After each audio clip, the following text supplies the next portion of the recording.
4 ayat 44 sama-sama kita baca. Matius 4 ayat 24 ayat 44 sama-sama. Sebab itu hendaklah kamu juga siap sedia, karena Anak Manusia datang pada saat yang tidak kamu duga. Jadi Tuhan Yesus nanti datangnya, saudara sekalian, saat yang kita tidak duga. Nah, saya ini belajar satu hal gini. Pindah Anda. Apa? Keliru nih pendetanya. Oke. Ditanya nanti di situ. Gini loh. Ya. Caranya itu gini. Alkitab mengajar gini. Perjanjian lama itu banyak nubuatan, dan sebagian nubuatannya jauh ke depan pada akhir zaman, tapi sebagian juga digenapi pada waktu perjanjian baru. Gitu loh. Misalnya perjanjian lama mengatakan, satu hari aku akan mengutus Elia kembali. Oh, gitu, betul?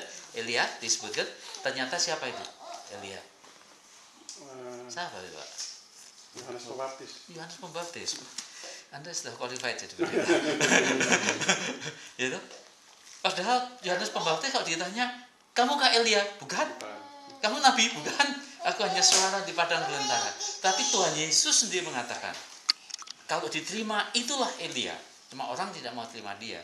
Jadi saya ini melihatnya perjanjian lama itu di nubuatannya itu begitu caranya di dalam perjanjian baru. Jadi tidak langsung namanya persis Elia, bagaimana enggak, tapi ya seperti itulah cara penggenapannya. Nah, sekarang kita ini melihat, misalnya kalau saya lihat flu babi ini, itu bagian penggenapan dari firman Tuhan. Satu hari Tuhan akan binasakan ini, sepertiga manusia akan mengalami gini. Ya, kelihatannya natural. Tapi kalau itu sungguh-sungguh terjadi, ini baru-baru yang kita flu burung sudah kalang kabut, sekarang flu babi. Ya toh? Nanti kalau ada lagi satu penyakit yang katakan misalnya ya sinar matahari yang oleh karena ozon yang menjadi kurang itu kemudian menimbulkan wabah, langsung orang tidak bisa berbuat apa-apa, berjuta-juta orang mati. Itu bagian dari pembuatan kitab suci gitu. Jadi saudara dan saya ini siap-siap aja gitu loh, yang Tuhan sudah nyatakan gitu. Siap-siapnya nih orang Kristen tidak boleh lalu pimpinan kita banyak sekedar merenung pakai pakaian putih tunggu Tuhan Yesus datang, itu tidak boleh. Siap-siapnya itu caranya ialah kita bereskan semua urusan kita gitu kan. Ya, pelayanan kita pergiat untuk kerajaan Tuhan gitu aja. Ini 7 highlight cepat-cepat ini selama 1 bulan. Pertama-tama saya menyampaikan terima kasih. Saya punya asumsi minimal sedikit banyak Anda kalian mendoakan saya. Gitu, saya terima kasih. Yang pertama itu saya mendapat kesempatan memimpin seminar 250 pendeta. Gitu. Ya. Plus tambah lagi 75, jadi 2 kali. Saya senang aja kan.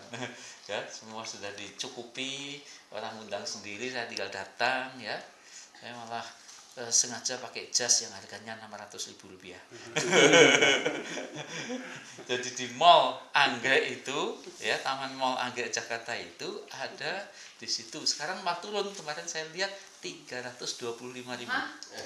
Sepasang jas 325.000. Ya, ada $35.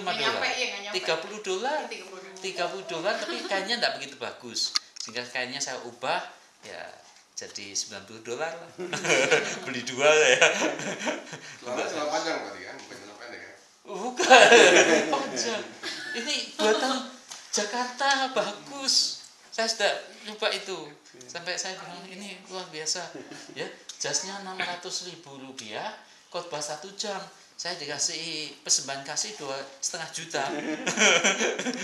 Rp600.000 menghasilkan 2,5 juta dalam waktu 1 jam. Guyon sama Edi Suyanto ya, Edi Blessing gitu. Tapi itu kasih anugerah Tuhan. Saya berkata bahwa orang setelah gitu ada orang datang pada saya. Nama siapa? Monang siapa? Monang Siti Moyang. Kaget saya foto aja dia. Oh ya, pendeta. Pak, tolong doakan loh Pak. Saya ini perintisan susah ini. Nanti foto saya tunjukkan pada Monang. Ini orang ini kalau kamu tidak sopan kamu dosa besar. Nama persis sama, Siti Moyangnya sama, dia mentis di dekat Solo. Butuh uang sedikit tiap bulan, kamu kalau tidak ngasih $50 tiap bulan, ya tak dosa saya gitu ya. Famnya sama ya? Loh? Famnya sama. Loh, bukan hanya sama, persis. Monang Situ Miang sampai saya foto. Nanti saya tunjukkan fotonya minggu. Ini lihat. Mukanya mirip nggak? Ada. Tadi katanya sama saudara nggak gitu?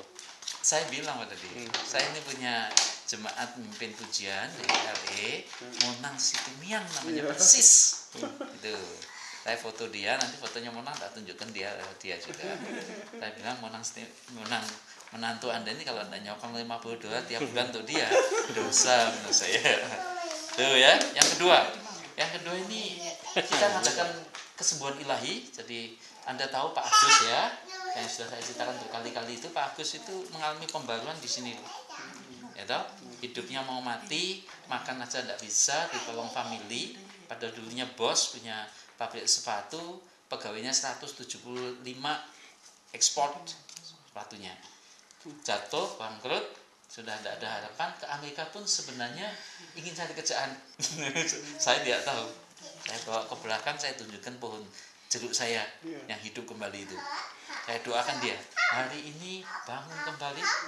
Rumahnya, saya nginep di rumahnya yang baru.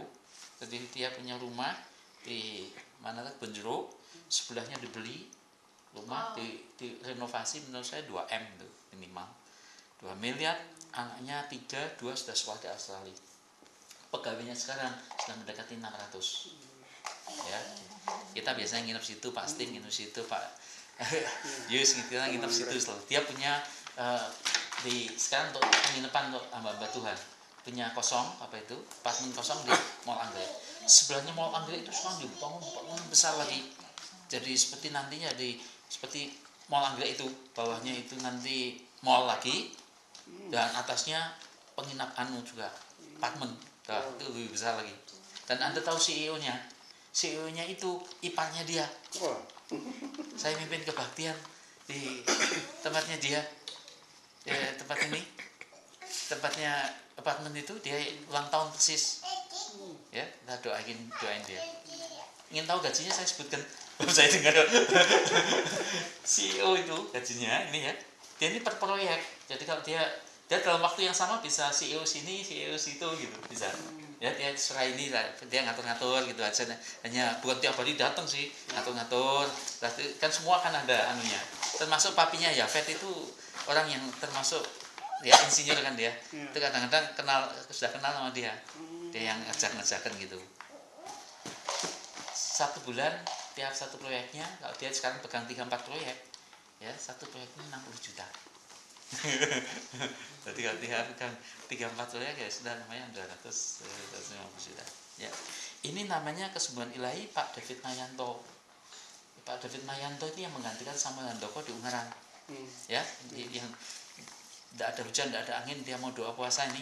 Ini orangnya ini memang dari awal kelihatannya, ya, itu dijamah oleh Tuhan. Sudah di Lampung itu. Ini orang kalau anaknya dia tidak punya uang, dulu masih pendeta pembantu, uang habis, tidak ngomong, doa sampai Tuhan sendiri tolong. Ini orangnya. Dan ini istrinya, Eni namanya itu, 6 bersaudara semua pendeta. Karena maminya doanya kuat. Saya termasuk diberkati, saya tidak kenal maminya. Satu kali datang aja ke retreat, ikut ngantarkan cucunya, hanya jaga cucu-cucu, bukan ikut sih. Itu melihat saya langsung dikasih 10 juta ya. Nah begitu kenal enggak apa. Pokoknya ini untuk hamba Tuhan ini. Dikasihkan saya 10 juta. Cuma saya berpikir satu hari nanti kalau saya ketemu, saya lipat kali gandakan. Ini dia KKR. Saya belum pernah dengar khotbahnya.